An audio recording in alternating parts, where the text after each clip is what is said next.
Simplement, je voulais remercier certaines personnes qui sont venues, les services de l'État, qui sont venus à grand renfort. Voilà, merci, ça fait toujours plaisir. La Chambre d'agriculture devait être là, voilà, et ils sont présents. Bon, le président de la communauté commune qui est aussi là, M. Margastal, du département qui est représenté. Photosol, bien sûr, qui sont là pour vous présenter et dérouler cette réunion. Réunion d'information et réunion aussi à la fois contradictoire. Voilà, je pense que c'est extrêmement important sur des sujets comme cela. Après, chacun fera son tri. Il faut savoir aussi que c'est la première réunion que l'on fait avec Photosol pour une raison qui était très simple. On n'avait aucun retour des services de l'État jusqu'à présent. Donc on attendait justement ces retours-là pour pouvoir vous réunir. Une chose aussi importante, c'est juste pour remettre les choses à plat, parce qu'on entend un petit peu de tout, mais c'est normal. La commune de Montcuq, ce n'est pas un projet porté par la commune de Montcuq, que ce soit clair. La commune de Montcuq est impliquée dedans, bien évidemment, puisqu'il y a eu délibération pour accepter ce projet sur la commune, hein, ça a été fait déjà il y a un certain temps, ainsi, mais là, bon, sous le couvert du président de la communauté commune, ainsi que la communauté commune, a délibéré dans ce sens. Voilà, point. À partir de là, le projet échappe, puisque c'est un projet privé. Voilà, on a la même information que tout le monde. Pas plus, ni moins. Aujourd'hui, je vais découvrir aussi des choses, voilà, tout au long de cette réunion. Oui, juste en deux mots, le cadre de cette réunion, enfin, d'abord pour vous dire qu'elle a été organisée à ma demande, je suis commissaire enquêteur, j'ai été nommé par le tribunal administratif de Toulouse, et à ce titre, pour conduire l'enquête, et à ce titre, je suis indépendant de tous les intervenants dans le projet, que ce soit le porteur de projet, que ce soit les services instructeurs ou que ce soit les élus locaux. Je suis ici pour entendre, écouter le public, me forger mon opinion au vu de la lecture que je fais du dossier, des observations qui me remontent, et rendre un avis personnel et motivé. C'est défini dans le Code de l'environnement, et c'est ce à quoi je m'attache. J'avais souhaité l'organisation de cette réunion, qui est organisée au titre du Code de l'environnement, son article 123.13 de mémoire, et qui intitule Réunion d'information et d'échange. Les deux mots sont importants. Il y a une première partie de cette soirée qui sera une réunion de phase information, et ensuite la partie la plus importante sera une partie d'échange avec la salle. Donc le déroulé, c'est 2 heures, on termine à 22h30 au plus tard. Une petite demi-heure de présentation, d'abord avec les services de l'État qui vont vous dire à quelle phase on en est dans la procédure et comment elle va se conclure ensuite, comment elle se déroule ensuite. Une phase de 25 minutes à peu près de Photosol qui déroulera sa présentation pour vous présenter les composantes du projet tel qu'il est aujourd'hui. Ça sera la fin de la phase de présentation. Les échanges avec la salle commenceront. Alors, il y a déjà eu beaucoup de débats avec des réunions qui ont été organisées il y a 2 endroits, je crois, depuis le mois de février, enfin c'était en février et en mars, me semble-t-il, à l'initiative d'associations. J'ai pensé qu'il serait utile de canaliser un tout petit peu les questions qui vont être posées en laissant 2 fois 10 minutes à M. Abadi, ici présent, qui a animé dans cette même salle, je crois, vendredi dernier, une réunion sur ce projet, et ensuite à M. Burzio, qui représente l'autre facette de gens qui sont plus favorables au projet. On aura donc ces 2 séquences, et ensuite il restera 1h30 d'échange avec la salle, qu'on va essayer de structurer en 4 thèmes sur ce projet. Le premier, ça sera sur le volet agricole de ce projet. La deuxième phase, ça sera sur les impacts sur le paysage, parce que c'est dans les observations que je vais remonter aujourd'hui, c'est une préoccupation qui est forte sur ce projet-là. Un volet ensuite sur la faune et la flore, les impacts sur le milieu naturel. Et pour terminer, une 4e séquence qui sera plus axée sur les aspects économiques ou socio-économiques, que ce soit les retombées sur les finances locales ou les impacts sur la fréquentation touristique ou des choses de ce type. Ça, c'est le cadre général, on essaiera de le structurer comme ça. Bien évidemment, vous pourrez poser toute question que vous souhaiteriez. Sur ce, je passe la parole à monsieur Benjamin Carré de la DDT 46, qui va vous présenter rapidement à quel stade on en est de la procédure. Bonjour, je suis Benjamin Carré, responsable de l'application du droit des sols à la DDT du Lot. Je vais vous expliquer, en essayant d'être le plus clair possible, les grands principes et les grandes règles qui vont nous permettre d'instruire la demande et qui vont conduire à la décision finale d'autorisation ou de refus de l'installation. Il faut savoir que le principal document sur lequel on se base, c'est le Code de l'urbanisme. Le Code de l'urbanisme, il nous renvoie aux documents qui sont en vigueur dans les communes déléguées de Lebreuil et de Valpriande, et les cartes communales qui sont en vigueur dans ces deux communes. Elles nous disent qu'en zone inconstructible, là où sont prévus les parcs photovoltaïques, les équipements d'intérêt collectif sont autorisés dès lors que, d'une part, ils ne portent pas atteinte aux espaces naturels et aux paysages, et que, d'autre part, ils ne sont pas incompatibles avec l'exercice d'une activité agricole. Un parc photovoltaïque au sol, c'est considéré comme un équipement d'intérêt collectif. Ça, il n'y a pas d'ambiguïté. En revanche, pour savoir s'il n'y a pas d'atteinte aux espaces naturels et aux paysages et qu'il n'y a pas d'incompatibilité avec l'exercice d'une activité agricole, on a besoin d'éléments supplémentaires, et c'est là qu'intervient le Code de l'environnement, puisque le Code de l'environnement impose pour ce type d'installation aux porteurs de projet de produire non seulement une étude d'impact sur l'environnement, qui développe toute l'analyse sur les incidences en matière d'écosystèmes, de continuités écologiques, d'espèces protégées et de paysages.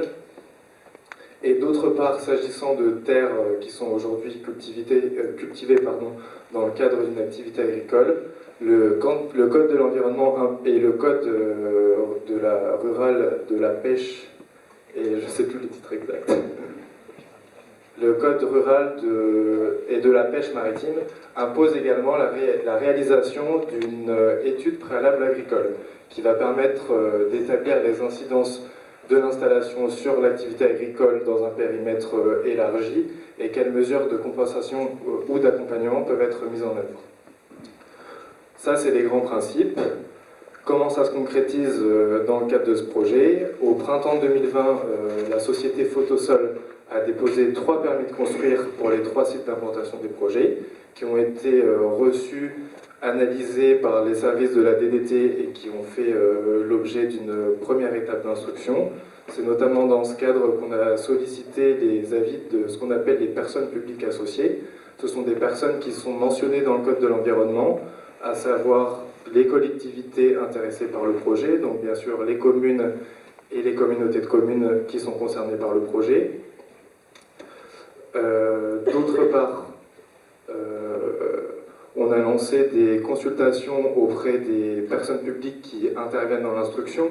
Donc on a par exemple le service départemental d'incendie et de secours qui donne des préconisations pour ce type d'installation.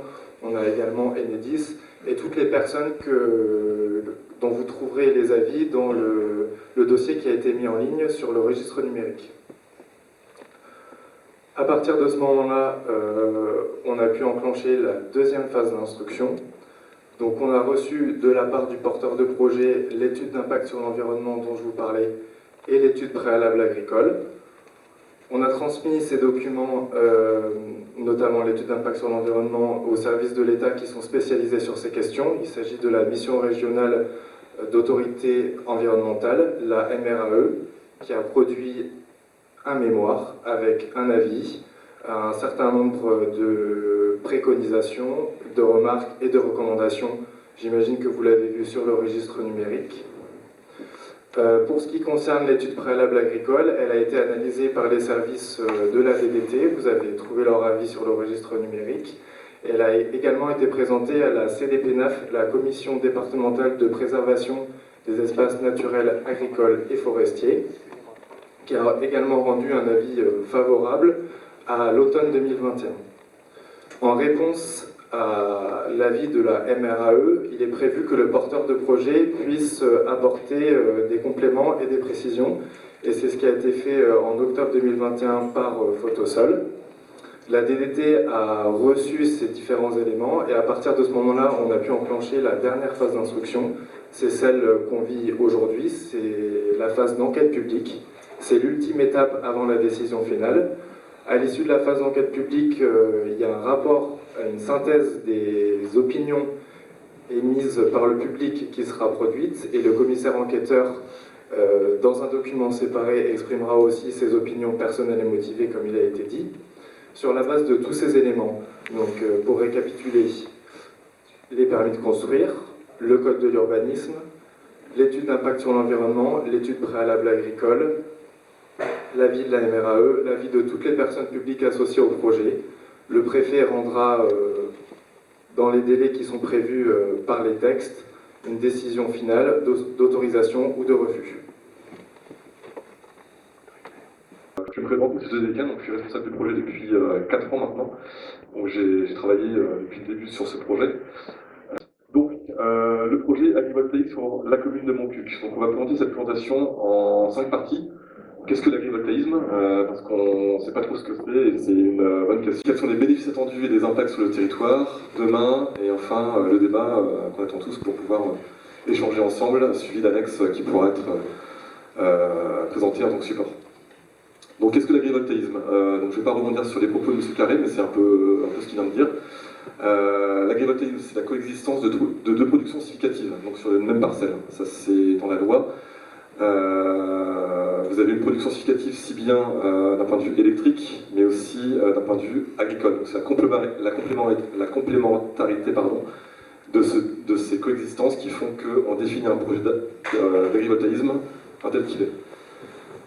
Vous avez aussi l'agrivoltaïsme qui est autorisé en terre agricole, donc ça pareil, c'est dans le code de l'urbanisme, hein, donc dès lors que le projet n'est pas compatible avec les principes d'une activité agricole, pastorale ou forestière, donc, je ne vais pas reprendre les propos de M. Carré, il vient de le dire, et l'agrivoltaïsme n'est pas une source d'artificialisation malgré les nombreuses idées reçues qu'on peut avoir, donc ça pareil, c'est dans la loi climat et résilience, article 49, on pourra en discuter si vous le souhaitez. Donc des images valent mieux qu'un long discours, comme on dit. Donc là, je vais vous présenter un projet classique, donc image de gauche, qui est vraiment sur des terrains dégradés, donc ce qu'on appelle des charges carrières, où on a un besoin d'optimisation de la surface utile sur des petits sites. Donc tout est dimensionné par rapport à ça. Donc c'est un de nos projets qu'on a dans l'Allier, à Chézy précisément, ainsi que sur Gentine, du coup plus bas, où là vous avez du coup un espacement des tables qui est optimisé pour favoriser du coup le projet agricole. Donc c'est vraiment deux positions et deux installations différentes, donc avec une puissance d'installation classique sur site dégradé, qui est vraiment optimisée de l'ordre de 40%, donc en ratio vous avez une dégressivité de l'ordre de 60% sur un terrain du coup agricole, notamment ils sont pour garantir le projet agricole en soi. Donc il y a une très grande diversité d'agrivoltaïsme adaptée à chaque filière agricole maintenant, donc toutes filières confondues, ça touche à la céréale, ça touche à la vigne, ça touche à l'élevage notamment. Donc beaucoup de sociétés se sont spécialisées là-dessus. Elles ont porté une expertise très poussée par rapport à la recherche et développement telle qu'on la connaît maintenant. Donc l'agrivoltaïsme reste une activité récente malgré soi. Donc on est, pour vous donner un ordre de grandeur, on est entre 1000 et 1500 hectares de projets PV en terre agricole, contre 450 hectares depuis 2015. Donc ces chiffres pour présenter un peu le déploiement de projets en terre agricole. Donc ça concerne 50 000 exploitations agricoles qui participent à la production de près de 20% de notre énergie renouvelable, c'est conséquent. Donc le monde agricole se mobilise aussi pour la transition énergétique. À côté de ça, du coup, l'ADEME a édité du coup un rapport sur la bonne valorisation économique des surfaces improductives. Donc vous avez pas mal de projets qui se font dans le milieu agricole, donc beaucoup en toiture, sur des hangars agricoles notamment, mais pas que. Vous avez aussi des projets qui ont été référencés sur des zones peu productives, donc dites à terre de faible valeur agronomique, donc qui est prouvé, qui est testé. Et Photosol reste pionnier et expert dans cette filière. Bien sûr, on n'est pas tout seul, ça fait 14 ans qu'on fait ça. Donc on mène l'expertise au bout, donc sur toute la chaîne de valeur, je vous expliquerai pourquoi. Donc nous, Photosol, c'est des projets agrivoltaïques qui ont été du coup référencés dans une surface totale sur toute la France d'environ 200 hectares. On a 200 hectares de projets photovoltaïques en terre agricole. Donc 150 hectares, et en création de terres agricoles, ça fait 50 hectares, avec un partenariat de près de 20 exploitants en tout et pour tout. Donc on a 20 agriculteurs qui travaillent dans nos projets avec nous, donc on comprend leur motivation, on a du coup leurs besoins à prendre en compte. Donc c'est quelque chose que Photosol s'efforce de mener au mieux et sur le long terme. Donc, par rapport à ça, j'ai parlé de l'agricole. Le solaire reste une énergie propre vis-à-vis des enjeux climatiques. Donc, je vais passer assez vite sur le dernier rapport du GIEC qui est paru très récemment par rapport à son constat qui est assez clair, avec un réchauffement qui est déjà visible par rapport aux migrations climatiques et à ce qui s'ensuit, notamment sur la modification du coup, de la biodiversité, des paysages et autres. Donc, c'est global, c'est maintenant. Donc à horizon 2030 versus 2040 escompté du coup lors de l'accord de Paris. Donc ça c'est des faits qui ont été présentés depuis assez longtemps et le constat est là et c'est maintenant. Donc le solaire, malgré tout, reste une énergie l'une des plus compétitives de toutes les énergies renouvelables connues à date. Donc on est sur une amélioration continue de la technologie avec un coût d'énergie photovoltaïque qui a connu depuis 2010 une baisse de près de moins 82%. C'est considérable parce que vous avez un effort qui fait des filières, de la recherche et du développement à l'échelle mondiale qui fait que vous avez un déploiement de cette énergie qui est la plus regardée dans le monde. Donc ça ne touche pas que la France, c'est aussi l'Europe, mais aussi le monde entier qui vit cette énergie, notamment par rapport à donc ça rejoint un peu un indicateur qui est là, donc c'est l'évolution des prix moyens. Ce qu'on dit AO, donc les appels d'offres de la Commission de régulation de l'énergie, qui est un appel d'offres national qui présente un peu les coûts parce que les projets sont présentés auprès du gouvernement et c'est des projets avec les tarifs les plus bas qui sont retenus. Donc par rapport à ça, donc sur 2013, vous aviez des projets forcément qui ont été boostés par des subventions publiques où on est sur des tarifications de l'ordre d'environ 13 centimes d'euros. Où là, à l'heure actuelle, en 2019, on est sur des tarifications entre 6 centimes et là, moins. Donc c'est par rapport à un effet d'échelle, on s'approche plus du 5 centimes. Donc le tarif est le plus bas dans le mix énergétique. Donc le solaire et les objectifs de la PPE 2028, où est-ce qu'on en sommes? Donc à date, en France, on a 14 gigawatts crête de puissance installée en solaire, fin 2021. Donc moitié-moitié en toiture et au sol, avec un objectif PPE donc, national à horizon 2028, en fourchette basse à 35 gigas, et fourchette haute à 44 gigas. Donc sur 2021, ça présente, il y a eu près de 2,8 gigawatts du coup d'installés en France, donc c'est un record, notamment par rapport à des contextes et à circonstances Covid, qui a fait que ça a permis de construire ces projets en extérieur, en partie, donc on pourra en parler. Donc le chiffre que je vous présente, là, le record d'installation sur 2021 pour une puissance de 2,8, ça rejoint le rythme qu'il faut qu'on suive à horizon 2028, avec une variante basse de 3 gigawatts puissance du coup par an, versus une variante haute de 5 gigawatts, alors que la PPE va très certainement être revue à la hausse par rapport à ça, sans compter les scénarios RTE qui présentent du coup un mix énergétique avec une très forte valorisation du coût du solaire, avec un mix renouvelable de 50% à minima dans notre mix énergétique global. Donc c'est important. On ne peut pas parler de tout ENR. On est sur une fourchette basse d'installation ENR la moins ambitieuse qui est de 77 gigawatts et du tout ENR à 214. Donc il ne faut pas se leurrer. Il faudra viser une moyenne qu'on estime à 100 gigawatts. En 2020, les ENR du coup représentent environ 12% de consommation brute finale d'énergie, en considérant que la France reste aussi le seul pays de l'Union européenne à ne pas avoir atteint ses objectifs d'un point de vue européen. Donc ça c'est aussi à considérer. Je passe assez vite, on peut en parler.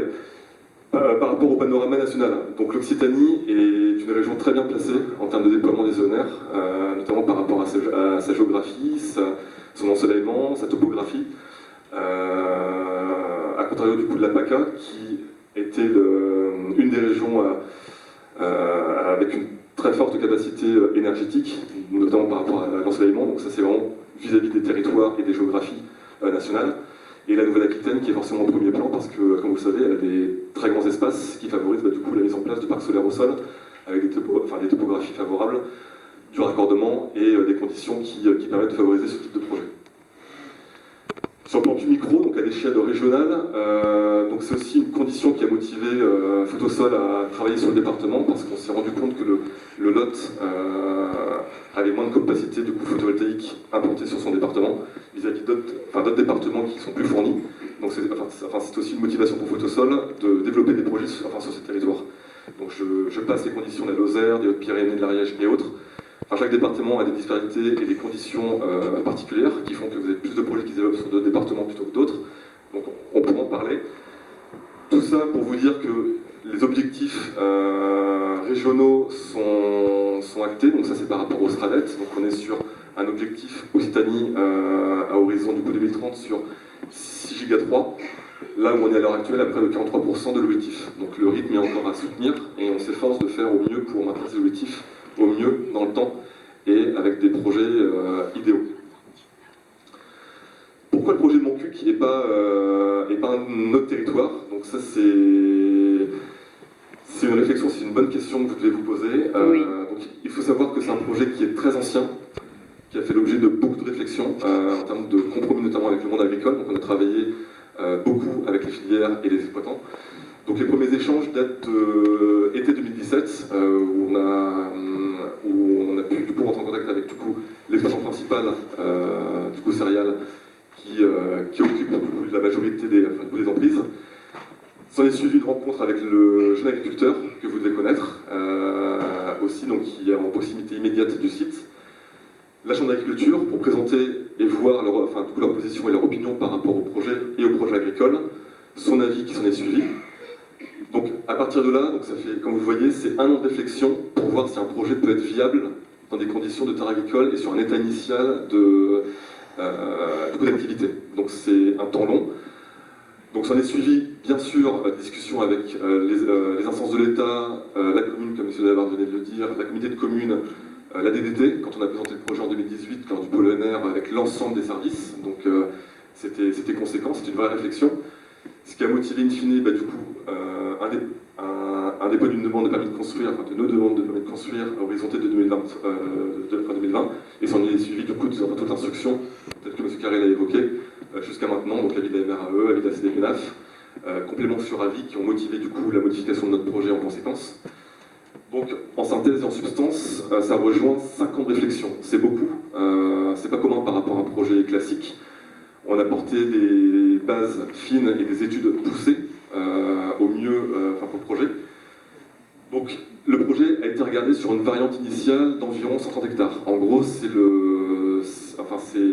la globalité du parcellaire qui est exploité par l'exploitant sur le site, donc qui présentait les plus faibles rendements. Donc on a expertisé un ensemble et à partir de là, on a porté la réflexion sur quelles étaient les meilleures zones où pouvait se situer le projet par rapport à un contexte et une harmonisation du coup du site. Donc ce qui a motivé des études faunistiques et floristiques sur environ 90 hectares d'emprise. S'en est suivi du coup le design, la réflexion sur l'aspect technique, architectural et cadastral du projet, donc sur un ensemble de 3 emprises. Donc, ce qui a motivé le dépôt de nos demandes de permis de construire sur une surface de 65,5 hectares. Et après le projet final, tel que présenté ici maintenant, donc on est sur une surface finie de 65,3 hectares, non pas sur des modifications qui ont porté sur la forme, mais sur le fond, donc d'avis notamment portés par l'avis de la MRE, du volet paysager et de l'aspérité écologique. C'est des modifications qui ont été assez importantes à porter sur le projet. Donc le projet de Montcuq, c'est quelle dynamique? En gros, un projet ne peut pas se faire si une de ces dynamiques ne rentrait pas dans ces conditions-là. Ce que je veux dire par là, c'est qu'il y a un investissement qui a été très fort sur le monde agricole. Donc on a échangé avec l'ensemble des parties prenantes, exploitants, filières, chambres d'agriculture, l'écumin. Donc c'était une vraie réflexion, comme je vous disais tout à l'heure, portée sur un an, pour voir si le projet pouvait être viable. Donc on ne savait pas, on a échangé et on a essayé de poser un modèle le plus simple possible pour permettre du coup, le projet, mais aussi et surtout le projet agricole qui s'inscrit dans le projet photovoltaïque. Donc par rapport à ça, on a forcément étudié l'impact limité sur les filières agricoles. Donc on est sur des parcelles évaluées comme peu productives. Donc ça, il faut qu'on la teste, il faut qu'on le prouve. Donc on l'a encore jamais fait. Là, c'était on a motivé ce besoin par rapport au contexte et aux incertitudes vis-à-vis de la taille du projet, qui est quand même très important, je vous l'admets. Donc on est sur un sol argilo-calcaire avec une très forte porosité sur des profondeurs équivalentes à 30 cm, 60 cm de fond. Des parcelles qui subissent significativement les effets du réchauffement climatique. Donc ça, c'est par rapport au passé, ce qui a été fait à l'initiale lors de l'exploitation du foncier, jusqu'à maintenant, et les rendements qui en sont suivis. L'intérêt exigeant des collectivités territoriales, ça c'était prédominant, donc notamment par rapport aux échanges qu'on a eu avec la commune, la communauté de communes, la DDT, la région. Je pense au contexte paysager, de tourisme, de randonnée, la partie écologie. Et donc c'est un ensemble qui a aussi construit le projet. C'est pas que le projet solaire, c'est aussi tout ce qu'il y a autour qu'il a intégré. La faisabilité technique et économique, forcément, parce que toutes ces adaptations et ces modifications font qu'on est contraint à regarder aussi l'investissement nécessaire pour que le projet puisse voir le jour. Donc l'investissement au prorata du raccordement, sa distance, l'ensoleillement. Donc c'est des aspérités techniques qu'il faut qu'on regarde pour voir si le projet reste viable financièrement. Donc c'est 4 dynamiques qui sont prédominantes dans un projet agrivoltaïque qu'on regarde et qu'on considère tout le temps pour chaque projet. Oui, puisque ce soir je suis le gardien des horloges, je vous signale que vous avez consommé un peu plus de la moitié du temps. Merci beaucoup. Merci beaucoup.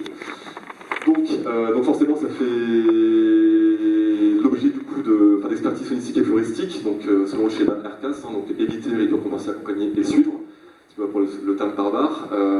Donc voilà, tout projet d'aménagement fait l'objet d'une expertise écologique, donc sur un an, tel qu'on l'a fait. Avec des compléments qui ont pu être apportés durant l'instruction. Bien sûr, on a un phasage des travaux qui est fait en période de reproduction des espèces par rapport au cortège de différents taxons, donc tout taxon confondu, reptiles, avifaunistiques, insectes, etc. Vous avez une coordination environnementale des travaux qui va être faite en conséquence pour chaque taxon. Là-dessus, on a un bureau d'études avec lequel on travaille en partenariat et qui coordonne pour chaque lot du projet les contraintes sur chaque aspérité de taxon sur l'aspect écologique. On pourra en discuter. La mise en œuvre d'une gestion favorable à la faune, donc ça c'est quoi? C'est les mesures, un peu j'ai envie de dire, les aménagements qui sont mis en place dans le cadre du projet, donc intramuros ou extramuros. Donc ça sous-entend du coup la création de mares, de nichoirs, de gîtes à chiroptères, les suivis environnementaux qui vont être mis en place dès la première mise en service du projet, ce qu'on fait pour tous nos parcs. La plantation de haies, donc notamment qui est croisée avec du coup, les conditions paysagères, l'intégration, et aussi les corridors écologiques qu'on a pu intégrer dans le projet. Donc en substance, vous avez cette synthèse cartographique. Donc c'est une cartographie que les experts naturalistes nous communiquent pour représenter les zones à plus fort enjeu. Donc là, on est plus sur une zone de culture, avec des habitats de culture, et des zones à enjeu par rapport à différentes strates d'habitat. Je pense notamment aux pelouses, aux chenets, pelouses mésoxérophiles, xérophiles, et prairies notamment. Donc en périphérie des sites, de l'ensemble des sites. Donc mon CUC 1, je vous le montre. Voilà. Mon CUC 1 ici là, mon CUC 2, mon CUC 3 Nord et mon CUC 3 Sud, avec les zones du coup qui ont été évitées sur l'ensemble des zones. Qu'est-ce que je voulais dire d'autre? Non, c'est bon pour en parler si vous le souhaitez. Donc focus sur mon CUC 3, ça rejoint un peu les autres projets, donc mon CUC 1 et mon CUC 2. Donc on a vraiment constitué le projet en prenant en compte l'ensemble des aspérités. C'était très complexe, c'est une vraie réflexion architecturale et technique poussée. Là, vous avez une représentation du coup des structures en monopieux. Ici, là, la représentation des structures en bipieux, donc en 50-50 par rapport au projet, pour favoriser notamment le projet agricole. Le pâturage et la fauche sous les structures monopieux, donc il y a un calcul de surface qui a été fait sous les structures. La considération du coup des zones à enjeu ici présentement, les zones du coup à enjeu qui étaient un peu enclavées dans les zones du coup du projet qu'on a sanctuarisé pour la fédération de chasse qui a motivé du coup son intérêt à être intégré à celui-ci, à avoir des aménagements pour leur activité. Et les zones d'exclusion du coup écologique, et forcément la redirection d'un chemin qui était présent ici, qui passe sur le chemin de crête de Montcuq 3, avec du coup ce projet du coup, de redirection sur le flanc de Montcuq 3, pour reprendre ici. Donc, par rapport à l'insertion paysagère, j'en parlais tout à l'heure, donc on n'est pas sur une optimisation maximale de la surface, loin de là. L'idée c'était vraiment de considérer le projet agricole. C'était vraiment le vecteur qui faisait que le projet puisse se faire ou pas. On parle d'un taux de couverture, là où sur des projets classiques, vous êtes sur des ratios entre 63 et 65%. Là sur mon PUC, vous êtes sur un taux de couverture d'environ moins 37%. Enfin d'environ 37%. C'est c'est la surface projetée au sol, en fait. Par rapport à la surface globale du projet, on a dégradé la projection des panneaux, et donc du coup leur superficie, au droit de l'entièreté de la zone pour favoriser le projet agricole. C'était vraiment ça l'objectif et la complexité du coup du projet. Donc ça sous-entend aussi des surfaces qui sont forcément imperméabilisées, donc qu'on doit regarder parce que ça fait l'objet du coup d'aménagement, tels que les locaux techniques, pieux, citernes, et puis du coup abreuvoirs qui sont prévus, qui considèrent environ 1400 m², les pistes lourdes, donc en gravement traité, qui ont uniquement l'utilité de faire acheminer des postes électriques dans l'enceinte du site, on a uniquement cette utilité-là, et en substance, ça revient à considérer près de 1,6% de surface imperméabilisée sur l'entièreté de la surface clôturée. Donc c'est vraiment un ratio aussi qu'on devait considérer pour minimiser les impacts sur la faune et puis la flore au mieux. La création de haies et bosquets, donc ça rentre aussi en considération par rapport à un ensemble paysager qu'on a dû considérer, les corridors écologiques, donc pour lequel on a motivé la mise en place de haies, de bosquets et d'arbres à planter, qui ont été du coup évalués à environ 500 et 7 km de haies pour l'entièreté du site, donc ex nihilo du projet. Donc l'optimisation d'insertion paysagère, donc forcément ça fait l'objet d'une étude poussée avec une paysagiste qui a été mandatée spécifiquement pour traiter de ce volet-là. Donc c'était un gros travail. L'idée n'était pas de masquer un projet parce qu'un projet, ça se voit, c'est indéniable. L'idée c'est d'intégrer un paysage d'insérer au mieux. Donc ça c'est très complexe. Donc ça s'étudie sur un rayon d'action élargi. Donc ici présent ça a été étudié dans un périmètre de 8 km par site. 24 perceptions ont pu être quantifiées plus dans un périmètre assez réduit du projet. Vous avez des chemins de parcours, des routes, et aussi du coup en contrebas, notamment par rapport à différents hameaux, lieux de vie, bassins de vie. Donc en substance et en global, on arrive à 24 perceptions dans un rayon de 8 km qui sont consultables et qui peuvent être regardées dans le cadre de l'étude d'impact. Donc les copropriétés ont été présentées, donc elles sont limitées à quelques habitations et hameaux, voire quelques points, donc surtout les chemins environnants. On a une copropriété qui sont avérées, notamment par rapport aux franges du site. Je pense notamment à la Tour du Donjon, qui est un ouvrage important, qui est assez haut, qui occupe un rayon d'action et visibilité à 360 degrés sur un rayon de 5 km. Et vu bien sûr depuis le site d'étude, donc constaté de façon ponctuelle parce que forcément les chemins de loisirs, donc de grande randonnée puis de randonnée, ont été travaillés. Donc l'expertise a été poussée par rapport à ça, avec des commodités qui ont pu être quantifiées dans des trouées. Donc on n'est pas sur des commodités depuis ces chemins-là, mais en sortie de sentier. Quelques insertions paysagères, donc ça je passe assez vite parce que vous les connaissez. Donc là je vous présente une insertion depuis mon PUC 1, donc prise depuis le sud-ouest, donc c'est le chemin rural de Saint-Félix à Lebraille. Donc sans projet, avec projet et avec mesure paysagère. Vue depuis le chemin de Caminel, donc au sud-est de mon PUC 2. Et vue depuis le chemin de Soleilla, prise depuis le nord de mon PUC 3. Donc quels sont les bénéfices attendus et les impacts? Donc forcément c'est un projet global, un projet agricole avant tout, qui reste à 2 dimensions. Quand je dis à 2 dimensions, c'est que c'est un projet qui s'intègre dans un environnement. Donc un acteur a été identifié, un jeune agriculteur du territoire que vous devez connaître, Aurélien Lessière qui est ici présent.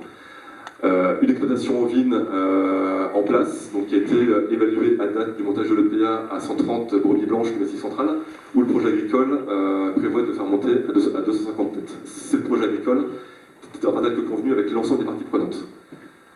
Donc on est sur un cheptel en conduite dynamique, parce que forcément le projet avait aussi ce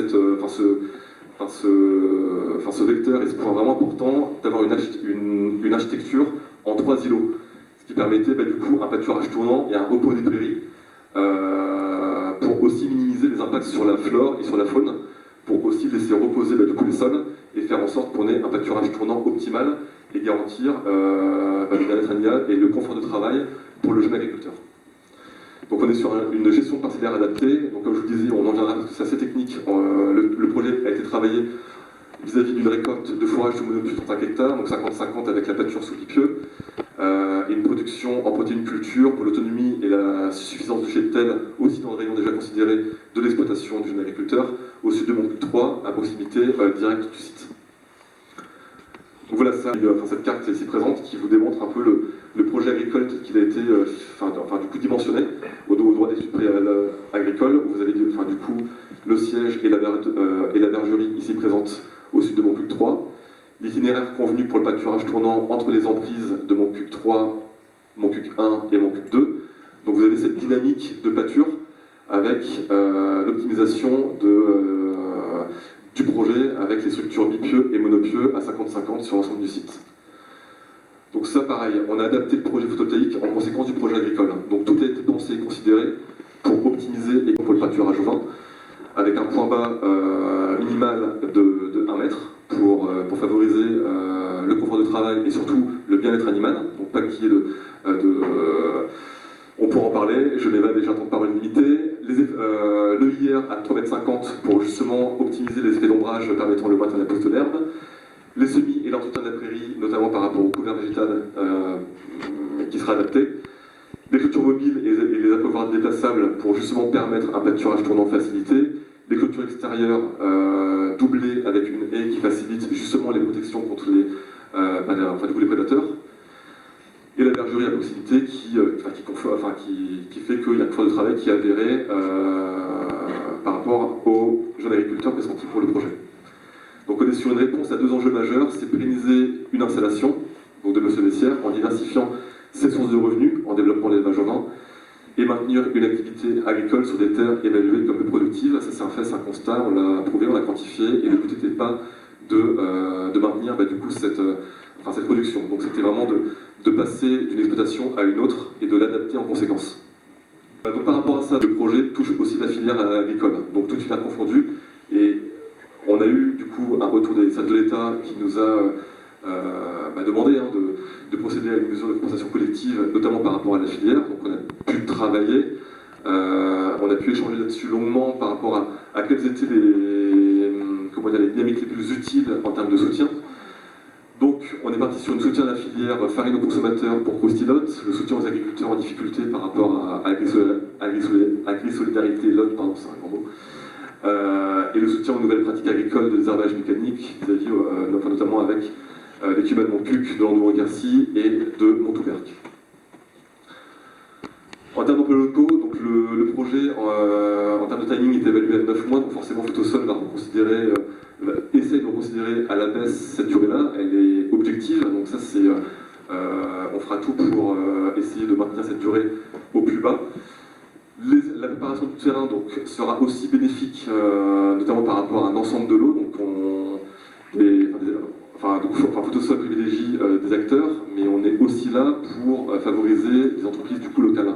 Mais tout l'eau confondue, ça veut dire l'eau électrique, clôture, paysage. Donc c'est un ensemble qui est considéré et pour lequel ces entreprises seront consultées dans le cadre du projet. La construction, donc ça j'en parlais, ça rejoint aussi par rapport à ça. Le raccordement, donc Photosol travaille en collaboration avec Enedis et va pouvoir aussi amener Enedis à travailler sur différents lots. Je passe très vite. Lors de la phase d'exploitation, ça c'est aussi important à dire, c'est que le projet de Montcuq va permettre la création d'une agence d'exploitation en local. On en a discuté avec les élus locaux, parce qu'à l'heure actuelle, on a 2 projets sur le département, donc Sarrazac et Salviac.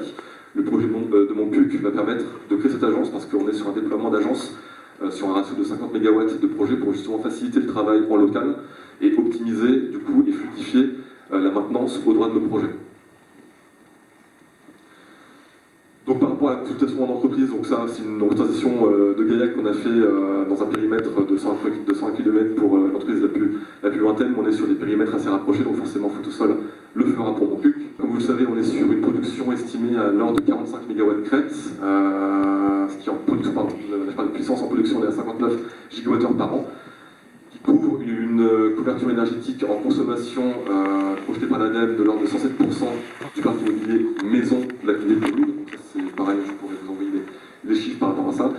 Les retombées fiscales attendues, donc forcément c'est basé sur, sur un état fiscal, donc c'est assez complexe, ça touche à l'économie du coup locale, mais en substance on est sur des retombées évoluées pour la commune de l'ordre de 67 000 euros par an, le département 65 000 euros par an, et du coup ce sera source d'investissement sur d'autres aménagements connexes, autres que le projet solaire en soi. Ça pourra permettre l'investissement sur d'autres plans. Demain, donc là, en projection, donc on est sur une décision attendue sur la demande de permis de construire sur T2, T3 2022. Les échanges avec l'Enedis sont en cours depuis peu, parce que forcément on devait avoir une vision fine objective des conditions de raccordement du projet, parce qu'on ne peut pas l'évaluer, on ne peut pas l'évaluer malheureusement lors du développement du projet. Je vous dirai pourquoi. Le dépôt du projet aux appels d'offres par rapport à un contexte de tarification du projet, la levée de financement, la construction et la mise en service du projet estimée à T1 2024.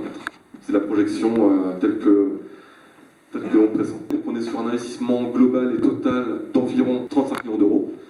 Donc on est sur un apport en dette par photosol de l'ordre de 90%. Les fonds propres pour lever cette dette sont de 10%. Que Photosol devra du coup lever, en fonds propres, pardon. Qu'est-ce que je voulais dire oui, donc par rapport au financement participatif, donc ça, pareil, c'est un point qui est très important. Donc ça, Photosol l'intègre à l'ensemble de ces projets. Donc on intègre les citoyens, les communes et aussi limitrophes dans l'investissement du projet. Donc on ouvre le capital du projet pour le citoyen, donc à hauteur de 4% de l'investissement global du projet, ce qui correspond à un montant d'1,4 million ici. Donc en gros, c'est une ouverture du fonds participatif auquel tous les citoyens pourront investir dans le projet avec des taux d'intérêt évalués entre 5 et 7%, donc ça paraît, on pourra en discuter. L'exploitation et la maintenance, donc on a fait un choix d'internaliser l'exploitation de nos projets via une filiale qui s'appelle Photom, donc qui gère l'ensemble de nos parcs. Donc on a plusieurs agences actuellement en France, donc je vous expliquais un peu sur Montpuc l'objet de l'ouverture d'une agence à proximité de Montpuc. On a différentes bases à la Thèse de Buch et aussi dans l'Allier. Donc on aura des personnes qui seront rattachées exclusivement à la maintenance et à l'exploitation du coup du projet physiquement et pas qu'à distance vis-à-vis du projet de Montpuc. En termes de fin d'exploitation du projet, donc on est sur une réversibilité totale du projet, donc un projet photovoltaïque.